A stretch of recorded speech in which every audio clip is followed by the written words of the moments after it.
Buenos días, compañeras, buenos días, compañeros. Permítanme volver al origen de la movida del otro día en el Cerro Pelado. Cuando llegamos al gobierno, allí se habían entregado viviendas de la época de Burgueño, que había comprado esa tierra.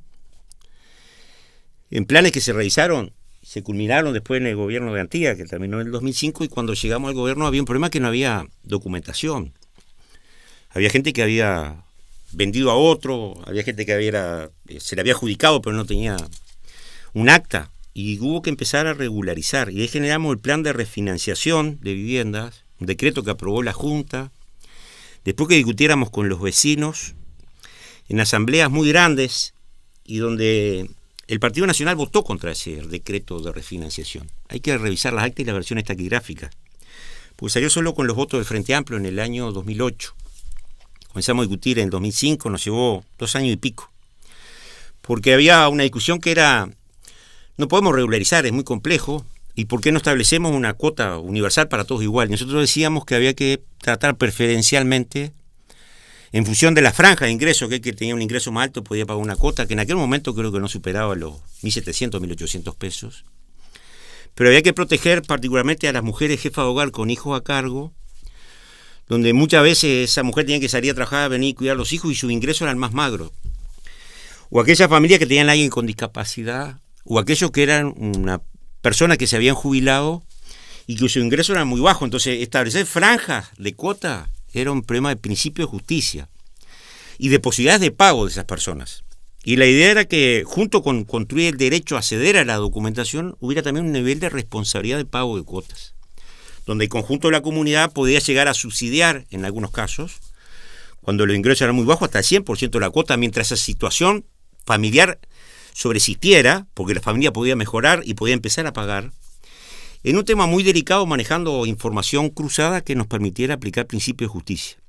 Ese decreto, que lo terminamos aprobando, repito, después de asamblea donde fueron muy discutidas y donde hubo un sector del barrio que no estaba de acuerdo, el Partido Nacional lo votó en contra, juntó firma con muchos vecinos y lo impugnó. La vida nos dio la razón y este decreto comenzó a andar, y cuando nosotros nos fuimos del gobierno, más del 70% tenía documentación, había hecho compromiso de compraventa, casi un 80%, casi el 80 y pico por ciento tenía la cuota al día, es decir, había firmado el compromiso, estaba pagando la cuota y estaba al día, y cerca, creo que del 20% ya tenía escrituras. Estoy hablando 7 años después. Era gente que podía levantar el documento de compromiso de compraventa, había terminado de pagar y había escriturado. Allí construimos derechos ciudadanos, transformamos al ciudadano y la ciudadana, que se le decía, no importa si paga o no paga, habían transitado 15, 20 años, a decirle a alguien: ahora tenés derecho y tenés responsabilidades, no depende del partido que gane, te puedes parar frente al que sea con el papel en la mano y si yo no te debo nada, porque estoy pagando, no me puedo utilizar políticamente, y eso era válido para los gobiernos de izquierda o de derecha. La contrapartida era que había que instalar infraestructura, como la que mencionábamos. Había solo una policlínica y después una franja enorme de tierra que no tenía casi acceso. Lo primero que hicimos fue resolver la sala de bombeo y saneamiento con la UGD que habíamos creado, porque allí había una laguna de oxidación, y se hizo la red de conexión al saneamiento con una planta de tratamiento y una sala de bombeo que permitió conectar el saneamiento primario de Cerro Pelado. Y se comenzó a construir el CAIF, la escuela, la UTU, en los casi 7 años de gobierno, entre el 2008 y el 2015, terminando con el polideportivo y la piscina, y decíamos el otro día que pensábamos que tenía que ir a un teatro. Realizamos cordón, cuneta y pavimento, instalamos los mismos contenedores que en Punta del Este en el programa de cambio de contenerización en el año 2008, es decir, instalamos la misma calidad de los servicios. La gente que terminaba de pagar la cuota, empezaba a pagar la contribución inmobiliaria y eran contribuyentes, porque el plan de refinanciación preveía que la gente empezara a pagar después que pagara, es decir, que no tuviera 2 cuotas a la vez, la cuota de vivienda y la contribución.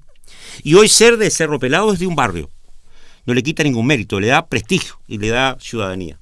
Pensar en la construcción de ciudad con igualdad de derechos, en servicios de calidad como se dan de la misma forma que en Punta del Este con el Centro Maldonado, son ciudades equitativas que construyen más igualdad. Y en ese sentido, no cabe duda que dimos un paso muy importante. Y eso es parte de un plan de desarrollo estratégico de largo aliento. Que tengan un buen día. Será hasta la próxima semana.